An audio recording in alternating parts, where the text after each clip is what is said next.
유일하게 전 세계인들이 우리말로 수련을 하는 우리의 소중한 전통문화 태권도. 전 세계 어느 무술에서도 찾아볼 수 없는 뛰어난 기술과 정신문화가 완벽하게 결합되어 있는 태권도 속 과학을 파헤쳐보자.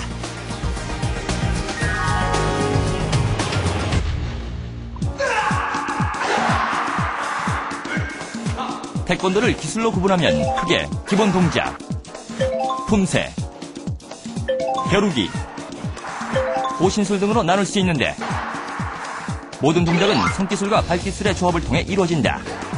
그중 먼저 손기술에 담긴 과학 원리를 살펴보자. 파워전을 활용하라. 어깨 나오세요. 나와. 흔히 태권도의 손기술이라고 하면 팔과 손의 힘만으로 동작이 이루어지는 것으로 생각하기 쉽지만 사실은 그 반대. 더욱 파워 넘치는 손기술을 위한 근원은 다른 곳에 숨어 있다. 우리가 통상 지른다고 하면은 손으로 지른다고 표현할 수도 있는데 엄밀히 따지면은 힘의 발현적인 측면에서 보면은 몸으로 지른다.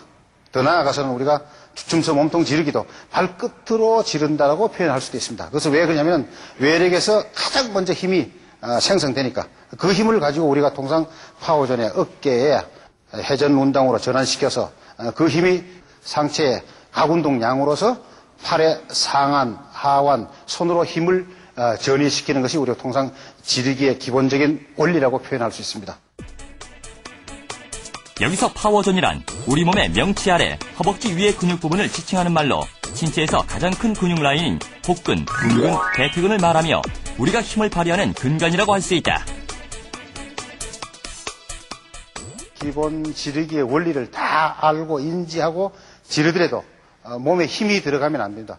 몸에 릴렉스하게 힘을 이완된 상태에서 마지막 최대의 임팩트 순간에 가속화시켜서 임팩트 시점에서는 몸을 전체로 관절을 엮는 것이 중요합니다.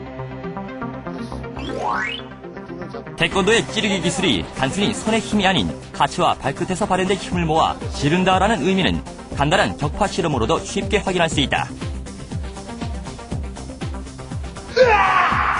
먼저 손의 힘만으로 손판을 격파해보자. 손의 힘만으로 격파를 시도하자 손팔은 이동도 하지 않는데 이번엔 하체의 힘을 실어 손판을 격파해보기로 하자. 하체의 힘을 손끝에 전달하자 보기 좋게 깨지는 손판. 손 힘으로만 했을 때는 뭐라 그래야 되지? 팔 힘으로만 치는 그런 게 느껴지는데 그 하체를 이용했을 때는 몸 전체에 체중이 실은 그런 파워가 좀 느껴지는 것 같습니다. 이를 역학적 원리로 설명하면 단순히 손으로 지르는 것이 아닌 임팩트 순간 온몸의 힘을 하나로 엮음으로써 그 힘이 고스란히 주먹에 실리는 것이다. 운동 역학적 연결 원리. 지난 2004년 아테네 올림픽 당시 화려한 발 공격으로 상대를 제압했던 문대성 선수. 단순히 방심하고 있던 상대 선수와 타이밍이 맞았던 것뿐일까? 우리가 문대성 선수가 그 KO 장면에서 발차기 사용했던 발차기는 우리가 뒤후려차기라고 하는데, 그럼 그 뒤후려차기의 어떤 과학적인 방법을 이제 이야기한다면은 즉 발로 차는 게 아니고 몸으로 찬다고 이렇게 표현할 수 있는 것이죠. 그 운동량은 전체 우리 몸에서 발현되는 거니까.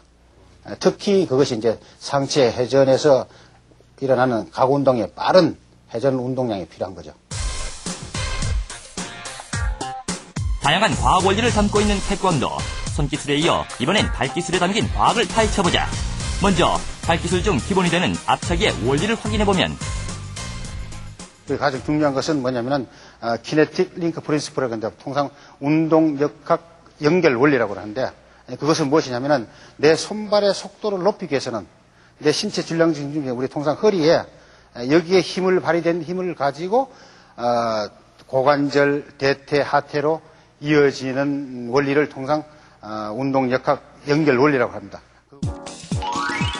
여기서 등장하는 운동 역학적 연결 원리에 대한 정확한 이해가 필요한데 운동 역학적 연결 원리란 최종 타격점인 발끝까지 힘이 도달하기까지 신체 질량 중심점으로부터 순차적으로 힘이 부드럽게 연결된 것을 말한다. 이 운동 역학적인 연결 원리가 잘 전달됐을 때 발끝에 보다 가속화된 큰 파워를 끌어낼 수 있는 것이다. 태권도에서 가장 득점이 많이 나오는 돌려차기. 돌려차기는 태권도 기술 중에서도 운동역학 원리에 집합체를 할 수 있는데 돌려차기는 앞으로 몸이 밀면서 병진 운동과 회전 운동이 동시에 이루어져야 됩니다. 이것이 얼마나 병진 운동에서 회전 운동으로 전환하는 것이 선수의 어떤 퍼포먼스 타임, 기술 동작 시간에 상당히 영향을 미칩니다. 회전 속도를 최대한 빠르게 해야만이 발끝에 운동량이 잘 전달됩니다. 돌려차기의 원리를 정확히 이해한다면 태권도 발기술 중 가장 난해하다는 뒤후려차기 역시 어렵지 않게 정복할 수 있다. 정확한 동작을 위해서는 역시 어느 동작보다도 정교하고 세밀한 과학적 접근이 필요하다. 일단 축을 기본석에서 가운데 중심축을 두느냐 아니면 앞발로 옮기냐에 따라서 발차기의 성공률에 상당히 좌우됩니다. 여기에 보다 빠르고 정확하게 그리고 강한 충격을 안길 수 있는 공격을 위해 간과해서는 안 될 과학 원리가 담겨 있다. 뒤후려차기 공격 시의 관절 모습을 정확한 실험을 통해 확인해보자. 뼈와 뼈 사이에 얼마만큼의 회전 속도와 힘이 가해지느냐를 분석해보면 뒤후려차기 시 힘의 근원을 정확히 알 수 있다. 지금 보시는 그 그래프는 오른쪽 뒤꿈치의 그 최대 그 속도의 합승 속도를 지금 보여주는 건데요. 이때 보시면 값이 가장 빠르게 나타나죠. 여기 데이터 값이 10.135m/s 정도 나옵니다. 태권도가 지닌 과학이 드러나게 된 것은 태권도의 역학 원리를 분석하고 발전시키고자 하는 노력의 결과인 것이다. 이걸 꼭 해야 되는 이유가 첫 번째가 부상 방지를 할 수가 있고요. 첫 번째 어떤 동작을 해서 이 친구가 잘된 동작을 하고 있는지 잘못된 동작을 하고 있는지에 대한 부상 방지를 할 수가 있고 그리고 기술 개발을 할 수가 있습니다. 정신이 강조됐던 무도를 넘어서 체계적으로 정비되고 더욱 과학화되고 있는 태권도. 2008년 베이징 올림픽에서도 종주국 한국의 위상은 지금의 태권도의 과학화를 통해 더욱 빛을 발할 것이다. 영화배우 이영걸 아시죠? 네. 예. 정말 그 사람 무술 몸이 잘하잖아요. 네. 저 정도밖에 안 되는데도 굉장히 파괴력이 크잖아요. 맞아요. 힘이 있어 보여요. 예, 그래서 그 사람 그 몸의 움직임을 보면 굉장히 빨라요. 네. 발차기도 빠르게 하고. 그래서 일단 태권도를 잘하려면은 빠르게 움직여야 된다. 네. 그게 첫 번째 원리고요. 네. 그 다음에 두 번째는 긴 사람이 유리해요. 팔도 길고 다리도 길면 유리해요. 그래서 짧은 사람이 이렇게 이 발차기를 하는 것보다는 네.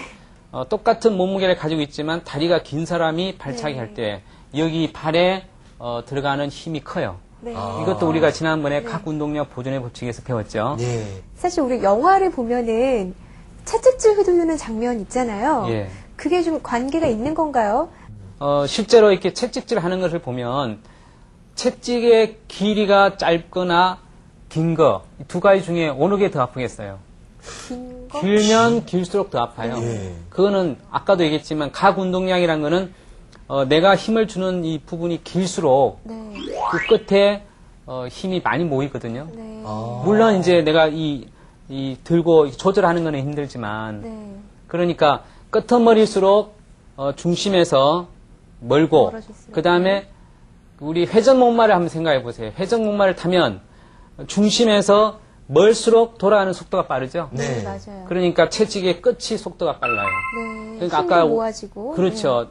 처음에 이야기했듯이 각 운동량 보존이 네. 끝에 갈수록 그 에너지가 많이 모이죠. 네. 선생님, 또 이 네. 태권도의 꽃은 격파 아니겠습니까? 격파를 좀 잘하고 싶은데, 뭐, 격파에 대해서 좀 알려주세요. 격파도 그 충격 양을 물리적으로 얼만큼 잘 이해하느냐에 따라서 잘 하느냐 못 하느냐인데 일단 내리칠 때 이게 빨리 내리쳐야 돼요. 이렇게 천천히 이렇게 치면 안 부서지겠죠. 꽝 쳐야 되고 충돌하지만 모든 게 다 부서지진 않아요. 만약에 이게 기왓장이 아니고 고무판이라 그러면 뭐 그렇겠죠. 예, 좀 아무리 완성이 태권도 있어야죠. 구단이 와도 예 부서지진 않겠죠. 그렇죠. 네. 예, 찍기도 그래서- 힘들걸요. 예, 그래서 이제 두 가지를 생각할 수 있어요. 네. 빠른 속도로 내리치고 네. 그 다음에 송판이